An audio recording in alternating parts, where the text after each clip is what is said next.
Hello, leaders. Hey, this is Paul Grau, and welcome to Run to Your Leadership Challenges, the daily show that equips team leaders to lead through the challenges you face every day. So today, we're continuing with this topic of team development by talking about the fourth level or the fourth stage of team development, and that is the performing stage. Now, this stage is the highest possible stage a team can get to, and only the very best teams operate from this stage. And that takes the very best team leaders. Although many teams think they're at this level, they're not. So today, I want to let you know everything that's going on in this stage and give you a couple tips on how you can keep your team at this stage, or at least for as long as possible, because it's inevitable that you're going to revert back all the way to the forming stage, believe it or not. And it's only going to be for a little while, but you're still going to have to go through all the stages eventually. Before I begin, I want to ask you to share this show with a friend, another team leader, and possibly even on your social media.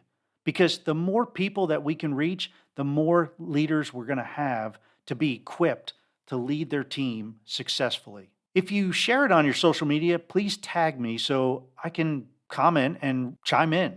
All right, so the performing stage is where the entire team is focused on accomplishing the team goals. I mean, every team member is fully committed to the team's mission, and they clearly know their role and they understand how they contribute to the big picture. The team is self-motivated and they encourage one another. They support each other without thinking twice, because when one team member struggles, they know that the entire team struggles. A team at the performing stage is truly a well-oiled machine. Conflicts and disagreements may arise. They're always going to arise.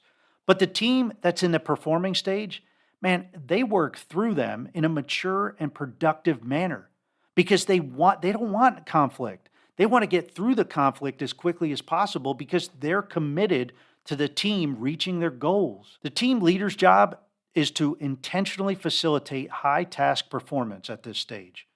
And they need to help the team achieve their goals. And to tell you the truth, the team leader needs to stay the heck out of the way at this point. They need to be a helper, a coach that's going to keep the team performing. Too many team leaders get in the way at this stage. So be sure to back off and only get involved when you need to. Team leaders should also continue to build relationships with each team member and promote team building activities and events to keep the team relations close. Vulnerability from the team leader at this stage is extremely helpful to boost team unity and to get others to rely on each other whenever they make mistakes or they need help. Nobody on the team at this point is afraid to ask for help, and team members are willing to step up for others when needed, even before they're asked. Trust is at the highest level imaginable at this point, and being a part of the team is exclusive. I mean, it's difficult to join the team now, and they are all committed and prideful of the team accomplishments. Outsiders are not included with team events. They're closed off, and the team members stick up for one another. Innovativeness is also a part of everyday thinking, and they are continually looking for ways to improve the process and or the product or service. The team is also continually learning, as it is highly promoted and supported by the leader. The team leader also shares their power and responsibilities with team members and continually mentors and coaches them through the tasks and situations as needed. Remember, I said as needed. They don't stick their nose where it doesn't need to be. And that could be tough for a team leader to kind of adopt, but don't get in the way of progress. Help it, but don't get in the way. So, as you can see, the team is producing at the very top of their game. They motivate themselves and they're fully committed to the team. It means a lot to them to be a part of this team, and maintaining it can be difficult at times, but each team member strives to resist the negative behaviors and attitudes that come from outside the team. So at this point, everything's great in the team until somebody new comes to the team. As soon as that new team member joins the team, guess what? The team falls back all the way to the forming stage. I know this sounds a bit crazy. If a team is at the performing stage, how in the heck can they go back to the forming stage?